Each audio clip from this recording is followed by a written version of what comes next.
समुद्र के बीचों बीच एक खूबसूरत सा टापू था।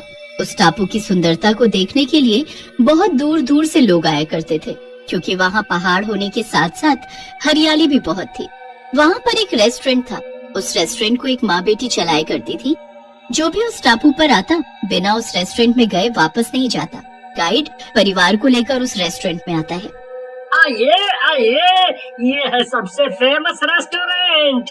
इसमें बहुत ही अच्छा नाश्ता मिलता है।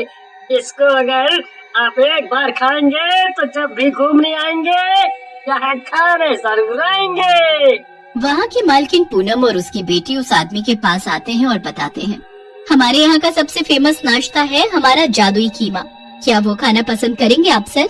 हाँ जरूर खिलाइए, हम भी यहाँ यही देखने आए हैं कि यहाँ फेमस क्या है। वो और उसका पूरा परिवार वो कीमा बहुत मजे से खाता है। वाह वाह भाई वाह, कितना अच्छा कीमा है। इतना अच्छा कीमा तो मैंने आज तक कहीं और कभी भी नहीं खाया। कैसे बना है ये इतना स्वादिष्ट? Thank you sir. जी, मैं और मेरी बेटी पूरी रात मेहनत करके इस कीमा को तैयार करते हैं। बहुत टाइम, मेहनत और प्यार से हम इसको बनाते हैं और आप लोगों को देते हैं। अच्छा लगा ना आपको? हाँ बहुत अच्छा है। ये रहा आपका टिप। थैंक यू सर, और आप फिर जरूर आइएगा। Bye bye. जी बेटा, मैं जब भी यहाँ आऊँगा आपके रेस्टोरेंट में ये कीमा जरूर खाने आऊँगा। इतना बोलकर वो आदमी वहाँ से चला जाता है। ऐसे ही उनका रेस्टोरेंट टापू पर बहुत फेमस हो जाता है और लोगों को बहुत अच्छा लगता है। उनके साइड में एक और रेस्टोरेंट होता है जिसका मालिक शेखर पूनम और उसकी बेटी से बहुत जलता है, क्योंकि सस्ता देने के बाद भी उसके रेस्टोरेंट में कोई नहीं आता। उसके रेस्टोरेंट में इतने लोग क्यों आते हैं? वो ऐसा क्या देती है जो हम लोग नहीं बना पा रहे हैं? उनका रेस्टोरेंट हमारे वाले से कितना छोटा और नॉर्मल सा ही है, फिर भी उनके रेस्टोरेंट के बाहर लाइन लगी रहती है। ऐसा क्या खास है वहाँ? जी मालिक, वो बहुत ही स्पेशल तरीके का कीमा देती है जो हम लोग नहीं बना पाते हैं, और उसकी रेसिपी भी वो किसी से नहीं बताती है। जाने क्या डालती है उसमें, और वो सच में जादुई कीमा लगता है, बहुत ही टेस्टी। बस चुप कर। तो उसके यहाँ काम करता है या मेरे यहाँ, जो उसकी तारीफ करता ही जा रहा है मेरे सामने? चल अपने कीमा पर ध्यान दे। बड़ा आया, बहुत अच्छा कीमा बनाती है। लेकिन शेखर के दिमाग में पूनम की रेसिपी ढूंढने का सुझाव आता है और वो सोचता है कि क्यों न रात में जाकर देखा जाए कि पूनम और उसकी बेटी कीमा में ऐसा क्या डालते हैं जिससे उसका कीमा इतना स्वादिष्ट होता है। आज रात को मैं पता लगा कर रहूंगा कि आखिर ये दोनों अपने कीमे में ऐसा कौन सा मसाला डालती हैं जो मेरा कीमा फीका लगता है लोगों को। इतना बोलकर शेखर समुद्र किनारे जाकर रात होने का इंतजार करता है। चलो रात हो गई है, जाकर देखता हूँ कि वो कीमा कैसे बना रही है। अब तो सब सो गए हैं, कोई ध्यान भी नहीं देगा। जैसे ही वो पूनम और उसकी बेटी के रेस्टोरेंट में पहुंचता है तो देखता है कि वो दोनों मिलकर मसाला तैयार कर रही होती हैं। मसाला तो ये मैं भी इस्तेमाल करता हूँ, बिल्कुल एक सा ही तो कर रही है, तो इसमें क्या अलग करा है इन्होंने? देखता हूँ किसका गोश्त बनाती है ये। तभी बहुत तेज आवाज के साथ वो दोनों वहाँ से कमरे की तरफ चल पड़ते हैं। शेखर उनकी दूसरी खिड़की की तरफ जाकर देखता है कि उन्होंने टापू पर रहने वाले एक शराबी को बांध कर रखा हुआ है और अचानक वो दोनों भयानक चुड़ैल का रूप ले लेती हैं। तुझे मरने की ज्यादा जल्दी है ना, तभी हड़बड़ा रहा है। रुक, अभी बताते हैं तुझे। ये दोनों कितनी भयानक लग रही हैं। कौन है ये दोनों, और पूनम और उसकी बेटी कहाँ गई? तभी वो दोनों चुड़ैल उस शराबी का गला दबाकर मार डालती हैं और उसका खून पीने लगती हैं। अब आई न राहत। हाँ माँ, अब बाकी का काम फुर्ती से हो पाएगा मुझसे भी, वरना तो कीमा बनाते बनाते मेरा तो खुद का कीमा बना जा रहा था। अरे ये दोनों तो चुड़ैल हैं, इन्होंने उसको मार डाला। शेखर ये नजारा देखकर चौंक जाता है और उसके पैर लड़खड़ाने लगते हैं।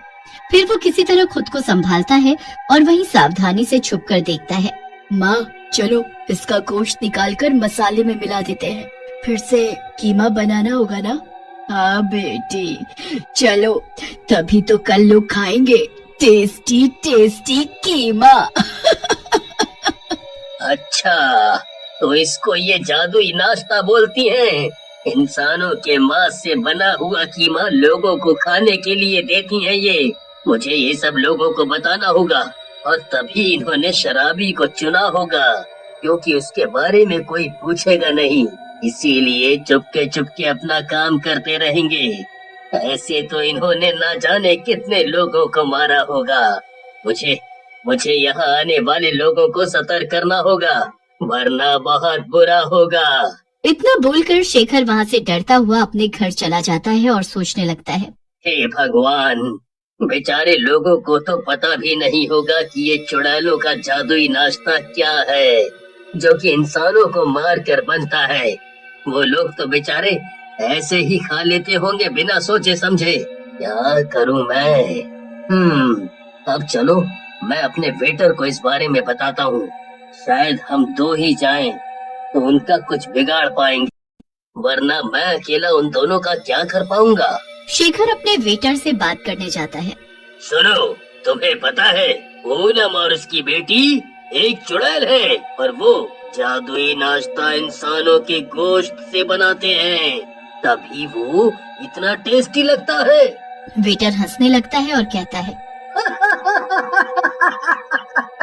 सर आप पागल हो गए हो क्या?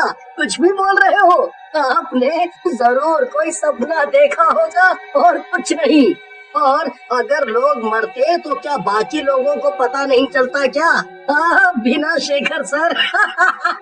अरे मैं देख कर आया हूँ, वो उन्हीं लोगों को मारती है जिनके बारे में कोई खोज खबर लेने नहीं आएगा। मेरी बात मान, हमें लोगों को बचाना होगा, सबको बताना पड़ेगा। अगर ऐसा है तो सर चलिए एक बार मेरे साथ भी चलकर देखिए। मैं जब तक अपनी आंखों से नहीं देखूंगा मुझे विश्वास नहीं होगा। चल चल तू अपनी आंखों से देख ले कि वो बहुत खतरनाक चुड़ैल है और वो लोगों को कैसे भयंकर तरीके से मारती हैं। इतना बोलकर शेखर अपने वेटर को रात होते ही चुड़ैलों के घर लेकर जाता है। पर इस बार चुड़ैलों को इस बात की भनक लग जाती है कि कोई उन्हें देख रहा है या कोई उनका पीछा कर रहा है, तो वो दोनों काम करने का नाटक करती रहती हैं। बेटा तू मसाला तैयार कर, तब तक मैं जरा बाहर से घूम कर आती हूँ गोश्त लेकर। ठीक है माँ, अभी करती हूँ। तू यहाँ खड़ा होकर देख और बाद में मुझे समंदर किनारे मिल, क्योंकि अगर हम एक साथ देखेंगे तो शायद वो लोग हमें पकड़ लें और हम एक दूसरे की मदद नहीं कर पाएंगे। जी ठीक है, मैं यहीं रहता हूँ। और वो वहाँ से उनको देखने लगता है, लेकिन पूनम को वेटर की आहट से अंदाजा लग जाता है कि उसके घर के आसपास कोई है और वो धीरे से चुपके से वेटर के पीछे भयानक चुड़ैल रूप लेकर खड़ी हो जाती है। इस बात की वेटर को भनक भी नहीं होती कि चुड़ैल ने उसे घेर रखा है। सर भी ना फालतू की बात करते हैं। पूनम की बेटी तो अभी मसाला ही बना रही है और वो भी हमारी ही तरह तो कर रही है, लेकिन गोश्त कहाँ है? दिख ही नहीं रहा है और ना ही कोई आदमी दिख रहा है, और ये तो लड़की ही है, कहाँ चुड़ैल है? सर सच में पागल हो गए हैं। गोश्त तो अब मिला है ना मुझे, तो तुझे पहले कैसे दिखाई देगा? वेटर जैसे ही पलटकर देखता है वो दंग रह जाता है। मुझे माफ कर दो, मुझे माफ कर दो, मैं तो शेखर सर के कहने पर यहाँ आया था। मुझे नहीं पता था कि तुम लोग क्या करती हो और क्या नहीं। मुझे जाने दो, मुझे कुछ मतलब भी नहीं है, तुम लोग जो चाहे करो। चुड़ैल उसकी पूरी बात भी नहीं सुनती और उसको मार डालती है, फिर उसको खींचकर अंदर ले जाती है। इसी की भनक लगी थी मुझे, ये हमें देख रहा था, आज इसी का कीमा बनाएंगे। हाँ माँ ठीक है, मजा आ जाएगा। ये सब शेखर देख रहा होता है, उसने ये सब फोन में रिकॉर्ड कर लिया था। ये मैंने क्या कर दिया? मेरी वजह से वेटर मारा गया, मुझे उसको लेकर नहीं आना चाहिए था। मेरी वजह से इसकी जान चली गई, पर इस बार मैं इनको नहीं छोड़ूंगा। अब मैं इनकी पोल खोल दूंगा।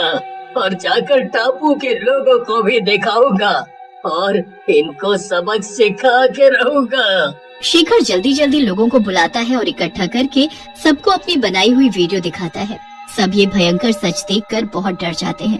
ये सब क्या है शेखर? बहुत डरावना है ये सब। ये वही है जो आप लोग देख रहे हैं। पूनम और उसकी बेटी चुड़ैल है। वो लोगों को मारकर उनका कीमा बनाकर बेचती है और सबके साथ धोखा करती है और ऐसा कीमा बनाती है जिसको लोग कितना पसंद करके खाते हैं। देखो देखो ये कीमा कैसे बनता है। हमें लोगों की जान बचानी होगी और इन चुड़ैलों को मारना होगा। लेकिन हम इनको मारेंगे कैसे? ये दो है, ऊपर से चुड़ैल है, हमसे ज्यादा शक्तिशाली भी होंगी। हम लोग इनको कैसे मार सकते हैं? मैंने सुना है कि चुड़ैल अपनी बेटी से बहुत प्यार करती है। अगर हम पूनम की बेटी को आग लगा दे तो वो अभी छोटी है और इतनी ताकतवर नहीं होगी। अभी तो वो चुड़ैल दुख में खुद ही मर जाएगी। टापू वाले उसकी बात समझते हैं और पूनम की बेटी को अकेला जाता देख उस पर आग फेंक देते हैं। वो मासूम सी लड़की से एक चुड़ैल में बदल जाती है और जलने लगती है। जब ये चुड़ैल को पता लगता है तो वो भागी भागी जाती है और अपनी बेटी को बचाने के लिए उसकी आग बुझाते बुझाते खुद भी उसी में लिपट जाती है, जिससे दोनों चुड़ैल जलकर मर जाती हैं।